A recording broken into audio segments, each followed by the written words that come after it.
Do-More Designer can help you convert your legacy DirectLOGIC project to this more modern programming environment. There are some caveats to this process, and realize that the Do-More platform is a completely unique environment as that of the DirectLOGIC. With these differences, that means that not all programming examples will directly convert, and some might be easier to convert manually. Whenever there is a portion of ladder code that cannot be converted automatically, the process will leave these stubs that will explain the next step to complete the migration.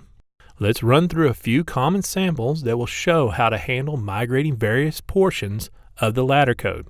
The simplest to convert will be straight Boolean ladder code. This, for the most part, is straightforward and is completely converted in the migration process. The only thing to watch out for is address assignments.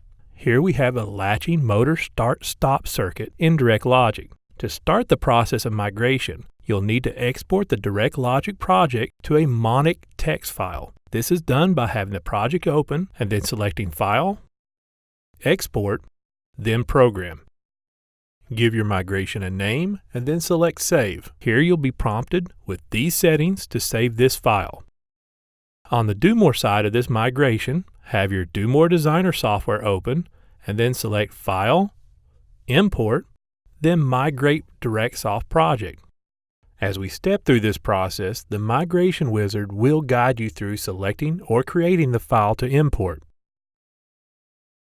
Then you'll be asked how to handle converting the various memory types from DirectLOGIC to Do-More. I have found that the defaults are the most practical options, and rarely will you need to select the other options. Next, you'll be prompted to select the Do-More platform you will be using. When the conversion is complete, you'll be prompted to view a log file. If there was an issue that needs to be addressed manually, that information will be listed here. Through the migration process, I selected all defaults, and if we do a side-by-side comparison of the original DirectLOGIC project to the Do-More project, the main difference we see is that motor 3, which was Y10 before, is now Y8 in Do-More. This is also done with the X addressing. For straight Boolean migration, this will be all you'll need to do. Now let's see a migration involving timers and counters. All this process will be the same as before. Open the DirectLOGIC project, select Export, Program, then save the file with the options you select.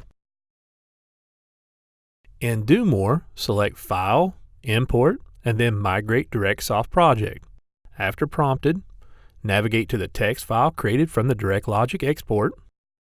Once again, I will use all the default settings in the migration. Now when I get to the end of the migration, the log file will look something like this.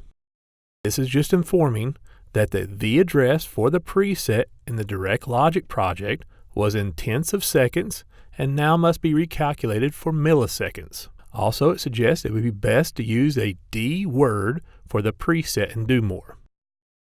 When viewed as a side-by-side comparison, the logic again looks very similar.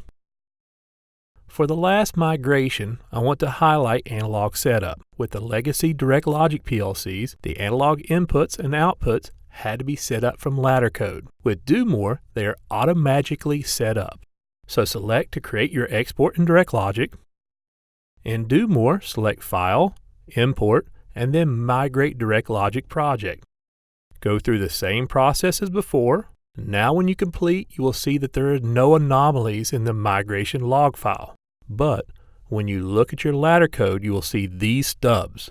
This is to inform you that the analog is already set up in the Do-More, and they map automatically to the WX for analog inputs and WY for the analog outputs. Now you'll just need to delete these lines of logic. Hopefully this gave a good picture of what to expect when migrating DirectLOGIC projects to the Do-More platform. If you have any questions about migrating your DirectLOGIC PLC, or questions on these PLCs in general, please contact Automation Direct's free, award-winning support team during regular business hours. They will be happy to help you. Click on this video to learn more about Automation Direct's many support options. Click here to learn more or see more videos on our many products, and be sure to click here to subscribe to our YouTube channel.